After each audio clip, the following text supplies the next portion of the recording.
Oh, hey there. It's been a while since I told you a proper story. Say, did I ever tell you about the time I gave a lecture at an academic science conference for a paper that a committee of professors all read and concluded that A, it was the most exemplary work that the entire college had produced that year, B, it deserved to represent the entire school at a scientific conference, C, I should present my scholarly work at said conference, but D, I absolutely should not under any circumstances talk about the contents of said paper. Yeah, let's talk about that. So it's towards the end of my first year of college when one of my teachers pulls me aside and tells me that she's really impressed with how hard I work and asks if I'd consider moving up and into the more intellectually rigorous honors classes. Of course I said yes, and to this day it's one of the most rewarding moments of my entire life. Now, honors classes are a bit different from most college courses. They involve a much smaller class size, which yields a more robust discussion amongst the students. During my first semester in honors, I took a class on rhetoric, something which has always interested me. I love debate. I don't even care what side of the subject you give me. Hell, I'll argue them both.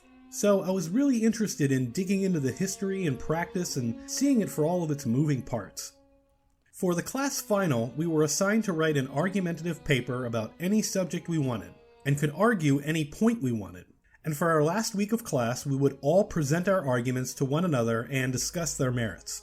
The week comes, and as more and more of my fellow students present their papers, the realization washes over me.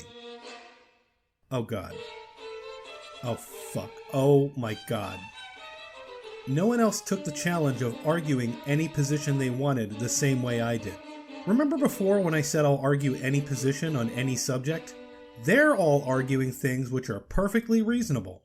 Hell, they're arguing things that they probably believe in themselves. I did not. What have I done? What in God's name have I done?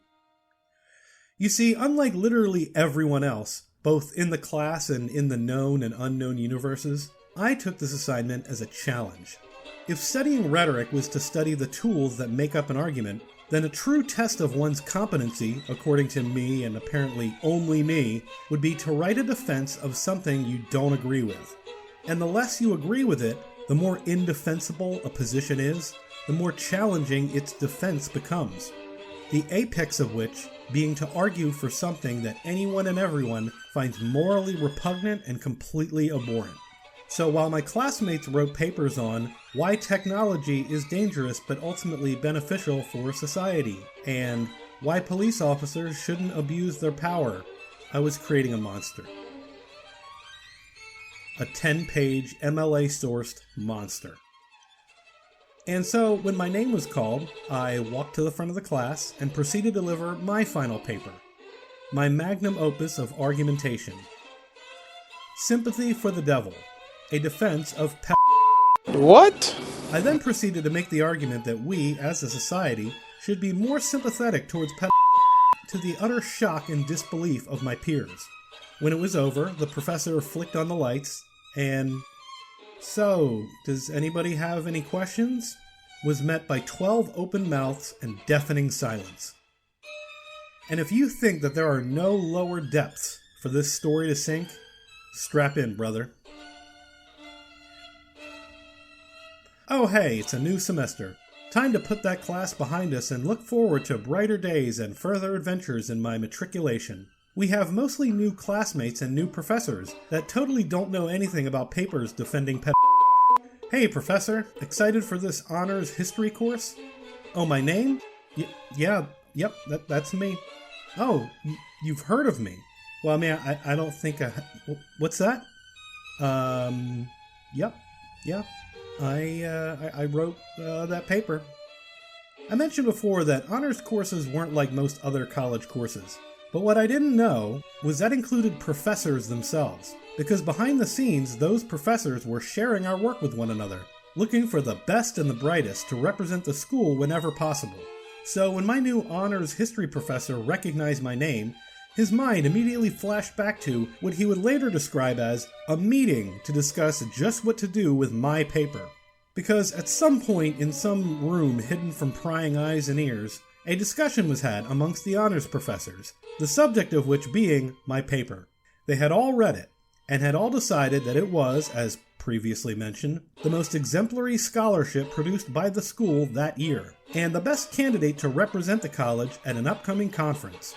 But part of that representation was a presentation, and how in the hell do you send someone to deliver a stinging defense of pedo? I mean, you can't just say, hey, check this paper out, and oh, by the way, it's all rhetorical. Literally, it's for a rhetoric class. So listen to this guy's work, but don't take it seriously, but take him seriously as a scholar, and also us as an institution of learning. Fortunately, I had an ace in the hole that I didn't know about, and also I didn't know I needed one. See, the nomination process works with each professor nominating one paper from their class, and luckily for me, one of my other professors had also nominated another one of my final papers to the committee. So an agreement was reached. The paper's title would be changed from Sympathy for the Devil, a Defense of Pedo to Sympathy for the Devil, a Defense of the Indefensible. It would be presented to the conference as my scholarly work, but my lecture would consist of me talking about another paper, which was about constructing a cardio exercise routine from the ground up and tracking my progress. No biggie, I lost close to 100 pounds that year because of this. That was just my other work. So I gave my lecture about the fitness program and received lots of great interactions and questions from the audience. I didn't win any awards because my paper wasn't on the rights of women in Muslim countries. That's not me exaggerating about academia either. Every award in every category went to the person who wrote about that.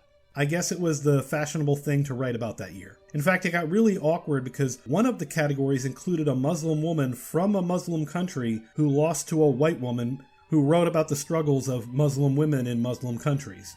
But to this day, I still wonder if anyone in attendance that day saw my lecture about the importance of doing cardio to strengthen your personal health, your fitness, your well-being, but then were extremely confused when they heard my paper referred to as Sympathy for the Devil, a Defense of the Indefensible.